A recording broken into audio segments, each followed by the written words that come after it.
Hi, this is Tatiana Deravidisyan, Head of Business Development for Economist Impact's World Ocean Initiative. In this strategy session, sponsored by Wallenius Wilhelmsen, we will be discussing the business of decarbonisation, considering the supply chain, not just the links. The World Ocean Summit series is part of the World Ocean Initiative, and we invite you to visit ocean.economist.com to gain more insight and analysis into our ocean sustainability-related content. I'm joined today by an experienced lineup of speakers who will be sharing with us their thoughts on how supply chains can also be optimized to reduce emissions. I'm joined by Xavier Leroi, Chief Commercial Officer, Wallenius Wilhelmsen, Kyehwan Roh, Head of Sustainability Management for Kia Corporation, and Aaron Kersing, Senior Expert Maritime at McKinsey & Co. You can find the full biographies of our panelists on the screen under this media player. Aaron, welcome. As we know, the maritime sector needs to decarbonize fast. How can a more efficient supply chain help it achieve its goals? Yes, thank you, Tatiana, for your question. I think when it comes to decarbonization of shipping, there's basically two elements that we can look at. What is currently very much the focal point of the entire industry and all the discussions is the choice of fuel. We need to move away from the fossil fuels, and we need to move away to greener alternatives like hydrogen and hydrogen derivatives, biofuels, in order to achieve the deep decarbonization that shipping needs. But what people are often overlooking is that there is a significant element of efficiency that can still be improved in the shipping industry. And in our calculations, it amounts to roughly 50% of the decarbonization that is required that has to come from efficiency. And obviously, one of the points on efficiency is obviously how ships are operated, but also underlying how supply chains are operated. We see a lot of waste that is currently still present in the industry, and that needs to be addressed in the coming 10 years when the prices of these alternative fuels are still relatively high. It's interesting. Xavier, I mean, is it the responsibility of ocean carriers to reduce their emissions since they produce them? Yeah, thanks, Tatiana. And the obvious answer is yes, it is our responsibility. And we're actually taking this very, very seriously. I think that what Arjen said a bit earlier is about those alternative fuels or the future of propulsion, as we call it. And our assessment is that nothing really substantial will be available for the shipping industry until the 2030s. So until then, we really need to work and collaborate, or at least start by drawing the awareness of the legislators' expectations, the world's and the environment's expectations, and basically today the disconnect to the supply chain's expectations in terms of what our customers, what the carriers really are expecting from their providers. So I think that today, again, echoing what Arjen started explaining, I think the key message from me would be that until we reach a solid future of propulsion or a real good strategy in terms of what the future of fuel will be for the shipping industry, we really need to collaborate on the supply chain. So, Kyehwan, you've just helped Kia Corporation launch their carbon neutrality strategy. Can you share with us a little bit about how this played into that strategy to help support your goals, and how important is this to you? Okay, thank you. Automobile industry has a great responsibility on climate change. As you know, because automobile car emissions account for a high proportion of greenhouse gas.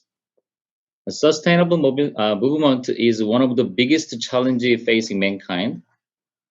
So automobile brand needed to transition to electric vehicles from internal combustion engines. So last month, Kia announced its carbon neutrality strategy through the online channel. So, but it's too late among a global automobile brand. But Kia plans to take a lead in the process of achieving carbon neutrality more actively and sincerely. than any other company. Xavier, maybe you could sort of explain how you're working with some of your customers to sort of to inform them about this opportunity to become more efficient. Yeah, absolutely. As a company, we are offering a lot of different services, and I think that today we're talking about shipping, but a lot of the solution going forward will be into the supply chain design and discussing. And very often when we've engaged with our customers and with the automotive industry, just to name it, very often we're talking about three key characters of a good supply chain. That would be the cost element, the time in terms of speed, but also the quality of the supply chain in terms of damages to units, but also the precision of the supply chain. I think that as we continue to engage with our customers, we need, and we have started, and I must say that we're making steps in that direction to introduce the fourth dimension, which is the emission. So I think that the future of a strong supply chain and designing, but also orchestrating a strong supply chain into the future will be to be able to also consider this fourth dimension, which is around the emission. I must say that the only way you can do that is actually by not, or let me put it positively, the only way you can do that is actually by considering the whole chains in the supply chain rather than every single one. Because if you are managing it step by step, let's say the first mile or the end of the line at any factory, then the first mile, into a first storage before distribution, or even for longer supply chains, including shipping or others. If you're taking all these small segments and managing them in isolation, then you're actually pushing to the next milestone, without eventually really focusing on the need of the product. Does the product really need to be there early? Does it need to be pushed? Is it going to stock, or is it already sold? And if it's going to stock, are we sure that it's going to be in the future destined for this area versus this other geographic area? You know, a lot of the supply chain these days, especially going into the biggest markets for the automotive industry in the US or in China, have a huge geography to cover. So if you're pushing, you need to stock in southern China, in Guangzhou, that eventually gets sold in the vicinity of Beijing. You can imagine that it's not exactly meeting your, it's obviously not going to meet your objectives of quality, of speed, or of cost, because you will have pushed the product to stock that is actually going to end up very far away from its eventual final destination. So, long story, I think what I really meant here is if we pause and if we take a holistic view in collaboration between the various actors of the supply chain, and if we take this holistic view, then we may actually get better, not pushing products to stock, not putting too much stress in the supply chain, and eventually achieving the first three goals: cost, time, quality, but also being very conscious of and reducing the emissions that we would have otherwise neglected. So I was very interested in the introduction of Mr. Roh and really the focus that Kia also has in this, and we're of course here to support, but we're here to support the industry here today. I don't think I want to take a very commercial cap today. I think it's beyond Kia and Wallenius Wilhelmsen, if I may put it this way. Well, I mean, Aaron, as you work for a consultancy, and I mean, how do you sort of view the issue of decarbonisation? How are you going and supporting your various different clients across the ecosystem to understand some of the biggest challenges ahead? Yes, I think building on what Xavier just said, the example of the car carrier industry, where Wallenius and Kia are obviously part of, is a very interesting one, because it's a very concentrated industry, as we call it, right? So you have very few suppliers and you have very few customers. So it is it's much more easy to solve the kind of supply chain setup between the very concentrated supply and concentrated demand side. But there are many more stakeholders involved in the setup of the supply chain. For instance, ports. A lot of waste comes from how ports are being organized, how the different port calls are sequenced, people not informing each other that they're leaving late in one port and then arriving in the next port. So there's a lot of transparency that needs to be addressed and needs to improved in this sector. But beyond these three stakeholders, there's many more stakeholders. For instance, the banks are a very important stakeholder. You would not think of that, but when you talk about supply chain setups, it also comes to how the goods are being financed, where the handover point is in the supply chain, and how that influences the decisions that are made in terms of how the supply chains are being set up. So I think it's a much larger group of stakeholders that are part of this discussion, and kind of providing transparency from each of the stakeholders to each other, what they would like to improve, where the waste can be found, and what practical ways are for each of the stakeholders to resolve this, I think is key in resolving this.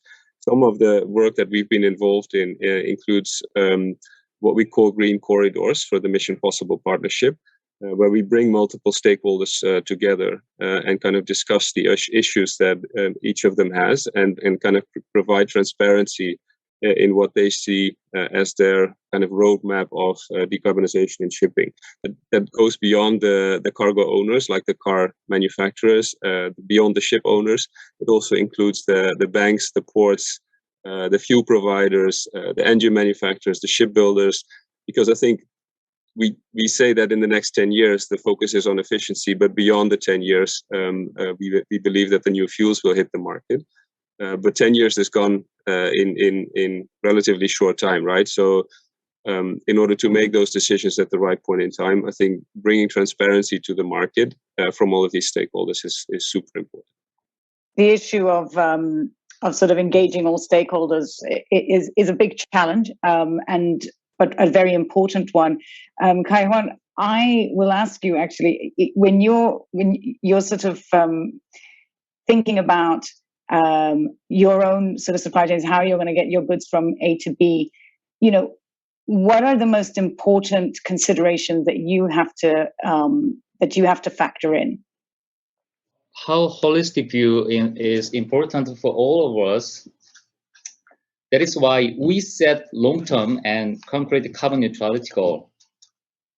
And before starting our agenda, I'd like to say we usually use the terms value chain instead of supply chain.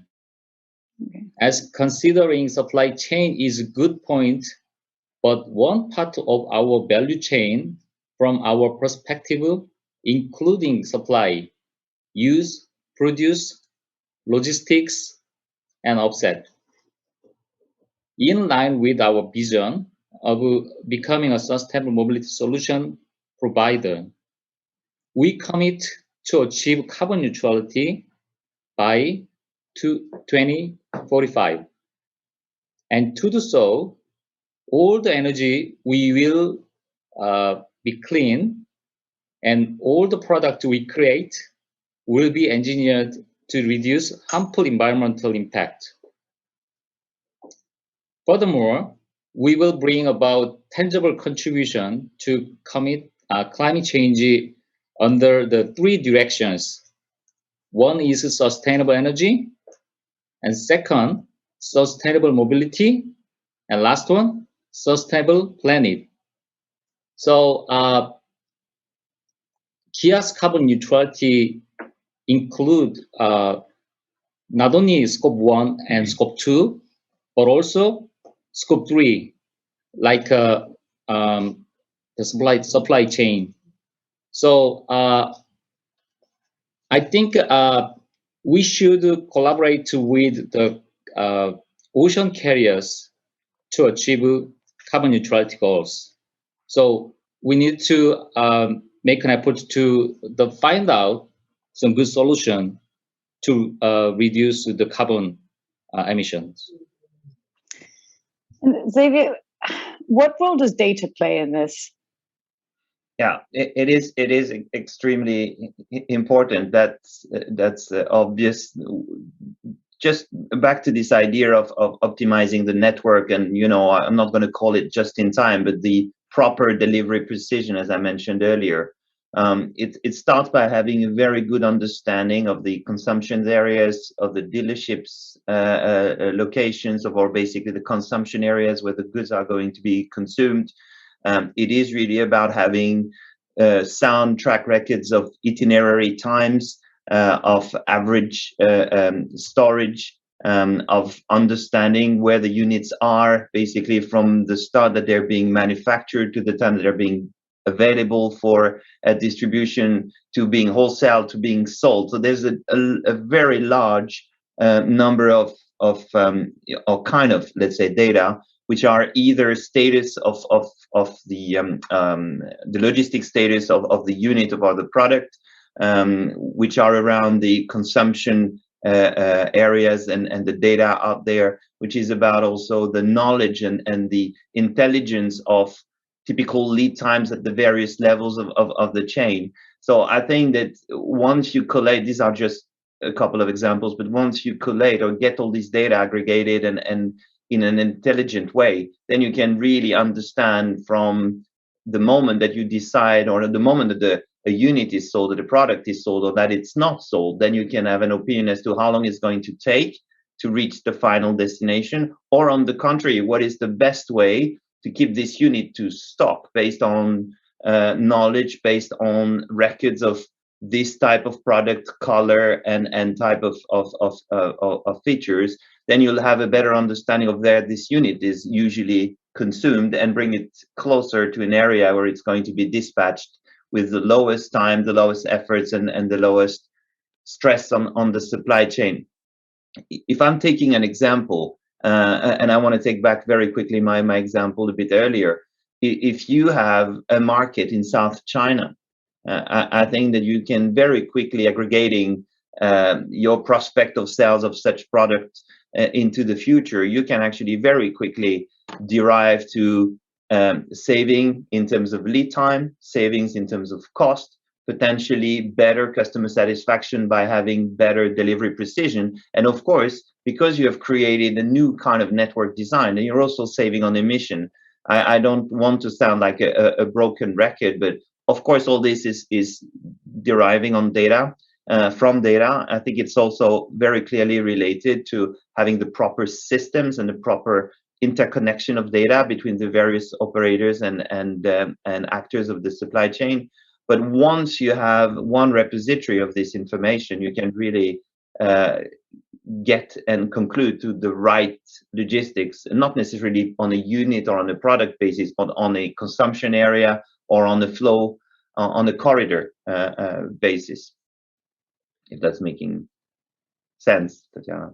Yes, it is. It is. I think, Aaron, you wanted to chime in? Yeah, just building on that point, I think what's important on top of just cost of the supply chain, if you really want to optimize decisions being made from a sustainable way, you also need to introduce the kind of carbon accounting principle into the equation, right? So make visible how the decisions that you're making in terms of setting up your supply chain and routing the cargo through the supply chain is affecting the emissions. So I think what will be very important for the shipping industry in the coming couple of years is that they will introduce some kind of carbon accounting system where it's becoming very visible how much carbon emissions their ships produce every year, and also translate that to all the cargo that is being transported.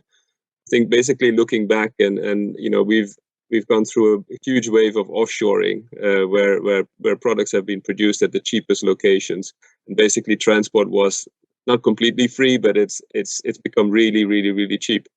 And therefore, if you look at some of the clothes that we're wearing, the transportation of that has been humongous, right? So the cotton is produced in China, the weaving takes place in India, the manufacturing takes place in South America, then the packaging happens in Morocco. So before we wear our clothes, the clothes have traveled the world 3 times around. So I think what is very important is that the coming 5 to 10 years we'll be able to set up a very solid accounting system where it becomes really visible how much CO2 the stuff we consume in the end is being emitting in the supply chain.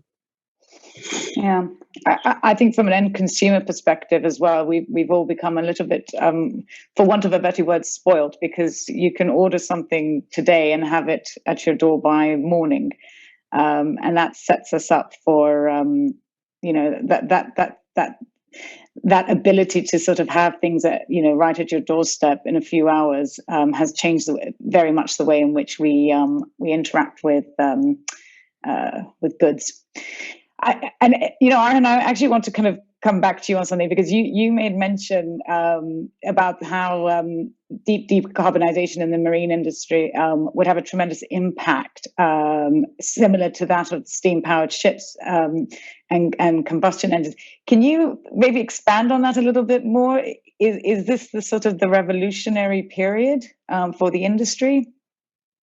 We need to move away from fossil fuel if we want to truly decarbonize, right? So HFO, which is the predominant fuel in the industry, contains a lot of carbon. LNG, which is currently being introduced at a larger scale, still has only 25% carbon reduction. So we really need to look at alternative fuels for this, right? And it can come from the biofuel pathway, right, where you create fuels from biomass. But it can also come from the electrofuel pathway, where you change or transform power, renewable power, to fuels like hydrogen, methanol, and ammonia. And those have truly or close to zero carbon emissions, right? So if you really truly want to decarbonize the industry, you need to go to these fuels, and the current ships are not set up to run on these fuels. So yes, we will still keep using internal combustion engines, at least for the foreseeable future. But I can also imagine that those will be gradually replaced by fuel cells towards the turn of the century. So it's not going to be something that happens overnight. Like I said, the fuels will make their way into the market from 2030 onwards.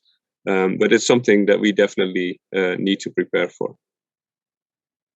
Thank you. And Kyehwan, I would sort of ask you, I mean, as an organization that is sort of transforming itself and leading the, especially in the automotive industry, how would you sort of want to inform or be able to be part of that conversation and educate other shippers about this opportunity to become more efficient? This year, we established the carbon neutrality strategy for Kia and the part suppliers. I think we should provide some guideline for the suppliers to reduce the carbon emissions. So we make some management system to manage how much emissions the suppliers expose. So we are going to establish some guideline in terms of the amount of carbon emissions. So this is the big challenge for us, because this is the first time we don't know exactly how to reduce the carbon emission. Just we have to think of we have to find out the solution with the supply chain suppliers. So next year we are working closer with our partners more than ever before by 2022. Okay, for supply chain, we are setting up a supply chain management system and monitoring system that can handle carbon credits. Through this, we plan to contribute to carbon neutrality of not only Kia, but also its partners. In the middle to long term, we plan to use a data management system called eForest. Is name we called eForest by connecting to a smart factory. So for supply chain optimization, we are setting up a supply chain management system, and so we expect through this system where we can achieve our carbon neutrality goals with suppliers. In line with that strategy, are you anticipating any significant change in your manufacturing base, in your current manufacturing base? So I want to say about our plan in terms of the carbon neutrality. Mm-hmm. First of all, I already told you the three kind of direction for carbon neutrality achievement. First, for sustainable energy, we'll achieve RE 100 by 2040. And to speed up our transition to clean energy, we will establish a solar power generation system at our manufacturing plants in Korea, China, the United States, and India. We have 5 plants globally, except Korea. Anyway, second, Kia will introduce 11 EV models in the market by 2026. Our product lineup in Europe will be fully electrified by 2035, and ultimately all global market by 2045. Third, we are taking a proactive approach when it comes to a sustainable planet. That is the last one. We have the direction. Carbon neutrality doesn't mean carbon free. So despite our effort, there will be harmful emission out there. So that's why we are also paying close attention to carbon offset. And we think Kia's upcoming blue carbon program will be one of the most effective carbon offset activities. Thank you. Thank you. Thank you. That's really helpful. I mean, Xavier, I don't know whether you want to sort of chime in and sort of add anything to this, and just, from your customers' perspective, what are their expectations? What is the average expectation from your customers on how you reduce emissions?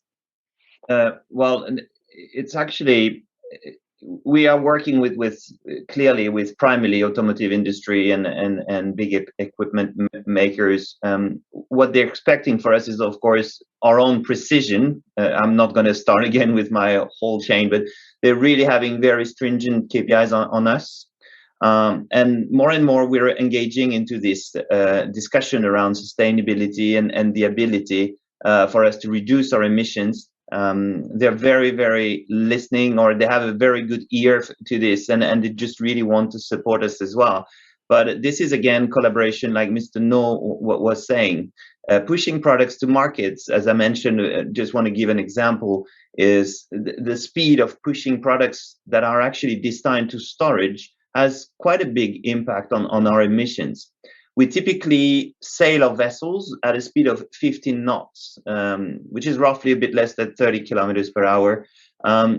And at that level, basically, most of the vessels around the world will burn about 25 tons per day.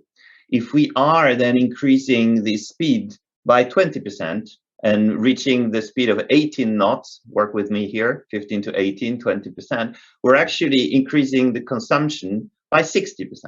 So it's actually an exponential impact on the environment. We move from a 25 ton per day to 40 tons per day. So, and most of the time, those units are bound for storage, or they're meant to hit a wholesale target by a customer, which actually is not really representative of the satisfaction or of the fulfillment of the supply chain towards an end consumer. So I think that once again, if we can convey these messages, and we've started to do that a bit, building on what Arjen said a bit earlier about what we call our carbon compass, where we are actually taking a very strong and forward reporting of our emission, and we do this to our customers based on their cargo loads on board a vessel, and we're in a position to say how much kilograms or tons of CO2 this shipment has generated. And we do this overall, and we report this as well, which is our overall, what we call our customer emissions. Well, our emissions related to carrying the cargo of our esteemed customers. So we're doing two things really. Is number one, raising the awareness by being a bit transparent on how we deal with our emissions and how much we produce. And number two, we're also engaging in trying to raise the awareness with our customers in terms of how pushing or stressing the supply chain actually has this impact on emission, exponential consumption and emissions if we just speed our assets, sometimes not necessarily important. So Arjen, one thing that we haven't really discussed is regulators. How important a role can they play in this process? And should this be directed, and can this be directed by them? Because you made reference early on that 50% of the decarbonisation required could be achieved through efficiency alone. So, what are your thoughts on that? Yeah, I think decarbonisation without regulation is close to impossible, right? Especially because it's much more expensive than fossil fuels. There needs to be an incentive from the industry to move away from fossil fuels to the non-fossil fuels, or to decarbonize. And regulation is tremendously important on that. And I think it's also important to kind of create a level playing field for those players that do want to stick their necks out and want to make the first step and really see this as being important. If you have a particular route where 9 players keep using fossil fuels and 1 player introduces biofuels and has a 20% higher fuel bill, that is really unfair, right? So you don't have fair competition between those 10 players. So it's important that there is a regulator that makes sure that there's a level playing field on that particular route, at least, right? So that maybe fossil fuels are higher taxed and biofuels are subsidized. So, I mean, from that angle, it's an absolute necessity that there is a regulator in place. There is a role for the global regulator, the IMO, to kind of keep everything in check and make sure that the entire industry moves forward. But there also is a role for the more local or regional regulators, like the EU, who has a very specific decarbonization agenda, and is kind of also pushing forward the thinking of the IMO in terms of what this specific region needs in terms of regulation, and hopefully that will also shape the agenda of the IMO's trajectory going forward. Yes, go ahead. Yeah, I just also wanted to build on one point Arjen made earlier, and it's again around the collaboration. Arjen, you mentioned the banks, you mentioned the ports. I think that when you also a little bit elaborated on hydrogen, methanol, and ammonia, one of the key issue today is not necessarily the engine for the vessels to be able to burn this kind of fuel. A big issue we're faced with is actually the logistics and the supply chain of being able to bunker to actually fill the vessels or the ship's tanks with this new with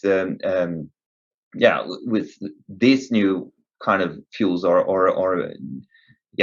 So I think the supply chain and the regulator will also need to help us in actually being able and pushing some of these ports or areas to be able to accommodate large supply chain with these new fuels as they become available, and that in itself is going to be also a major challenge where we're going to need help. So I think the holistic collaboration around, especially those the future of propulsion and the new fuels, will also be imperative and first and foremost in any of this decarbonization of shipping. So. And you've alluded to the issue of cost as well, because this does require financing, heavy amounts of financing. Kyehwan, when you think about it from your perspective, how important is cost reduction through your supply chain, especially as you're sort of thinking about your carbon neutrality strategy? I think it's a very difficult question because we already know to achieve the carbon neutrality, it means we need to increase our some cost and price because of invested some kind of facility to reduce carbon emissions. Carbon neutrality will be the huge financial burden for a company. Not only automobile company, but also the ocean carriers. So we don't know exactly how to reduce the cost to deliver our car shipping delivery through the ships. So as you mentioned, you need to shift or transition from the internal combustion engine to the hydrogen fuel engine. So we need to consume the new energy is more expensive than the previous energy.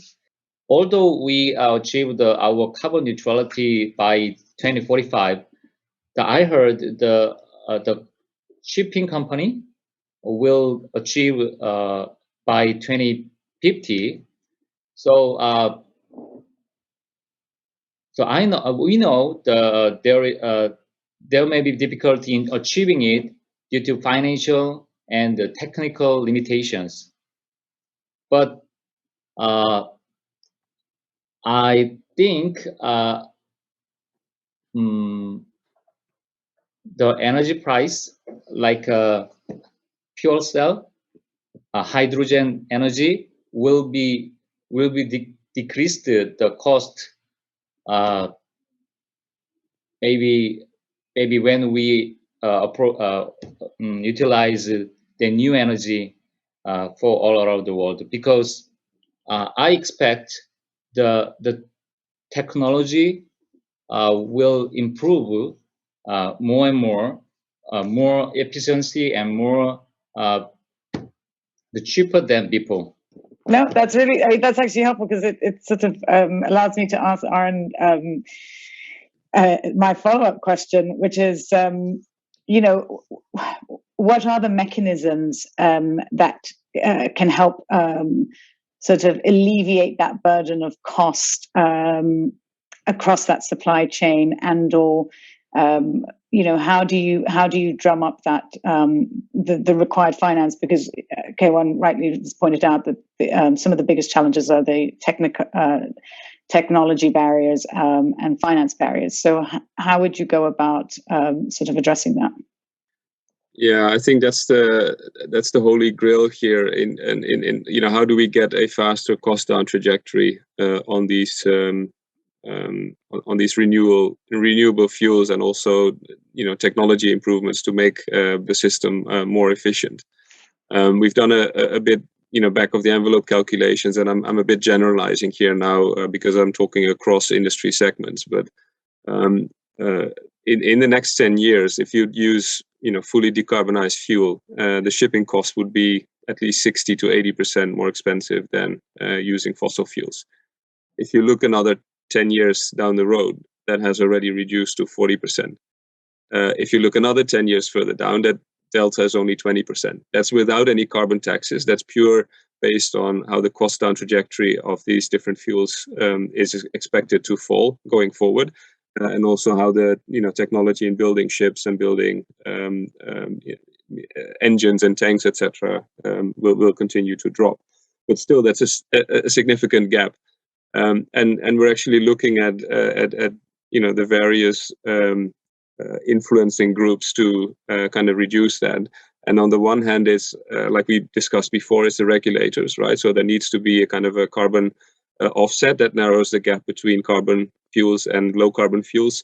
But it's also the financing community, right? That needs to provide better deals for green assets, where you get a discount on your interest coupon if you're able to reduce your emissions by X.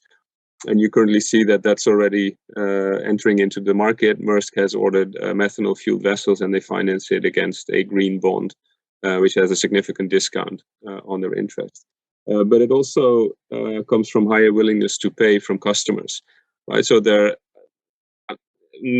taking the focus a little bit outside the automotive shipping, but some retailers have already indicated last month that they want to move to absolute zero carbon shipping across their entire supply chain from 2040 onwards, right? So that's a very strong signal, and hopefully other big shippers will follow later with similar commitments.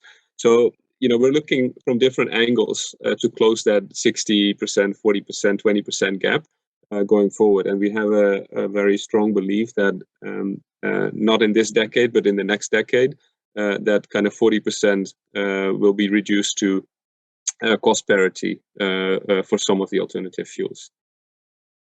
And when looking at kind of how to reduce that cost, companies typically are able to pull up what we call a marginal abatement cost curve, right? So you look at what is your current emissions in your kind of footprint, and what are the different activities that you can do to reduce these emissions, and then per activity you say, okay, what's the abatement cost? So what is the cost that we incur, and how much ton of CO2 do we abate? If you rank all these costs, you end up with the cheapest abatement lever, which could be, for instance, applying fuel efficient paint to your ships if you haven't done that so far.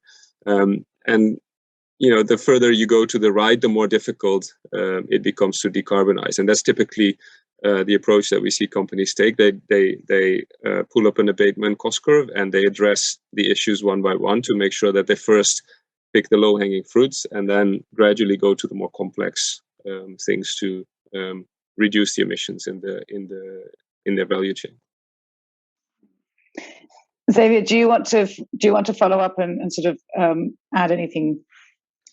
Sure. I think until we really know what the future of fuels and the future of propulsion is, and it's happening right now, the discussions and the decisions, or the roadmaps are becoming more clear. It's actually very difficult for the shipping industry to replenish their fleet, to invest into the next ships generations.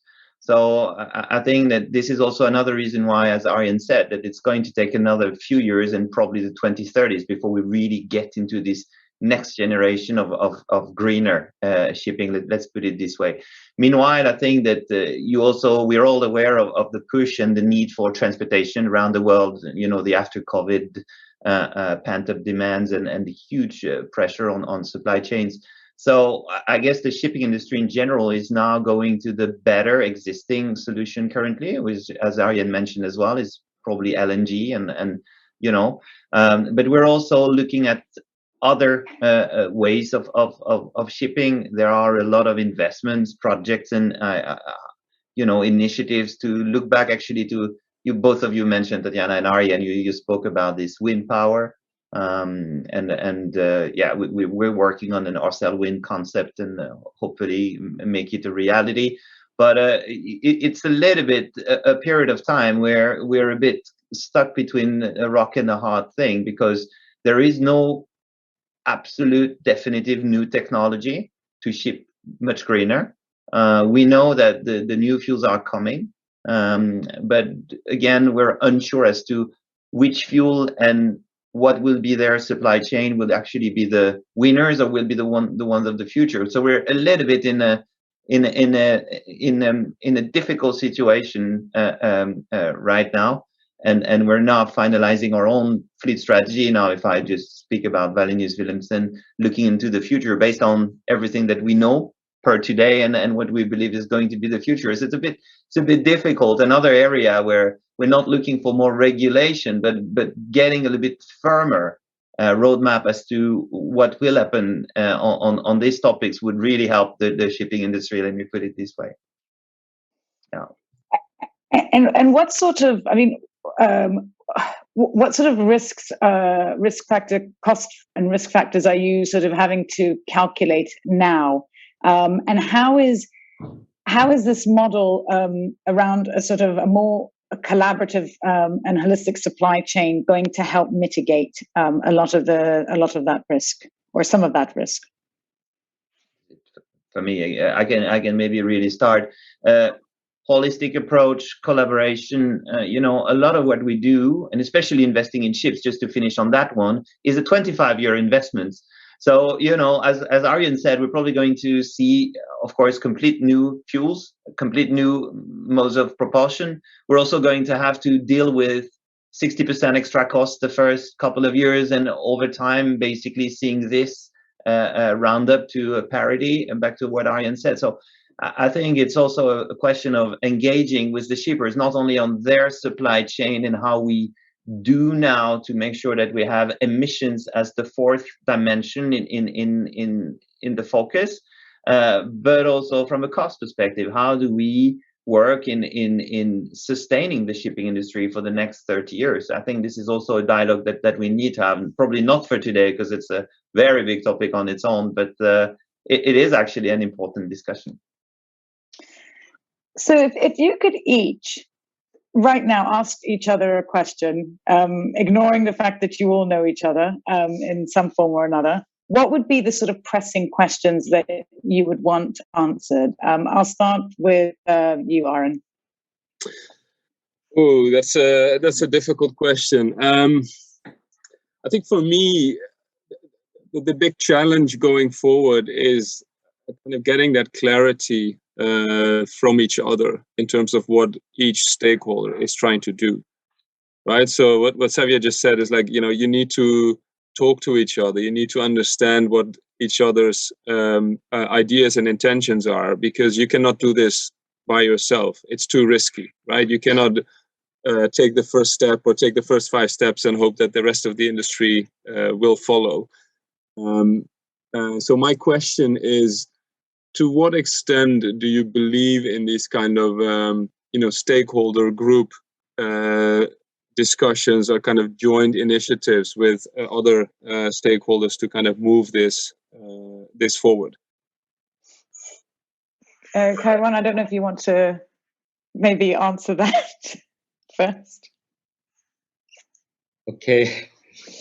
To be honest, this year I studied about the automotive industry's carbon neutrality, but the logistic part is a small part of whole the car industry carbon neutrality.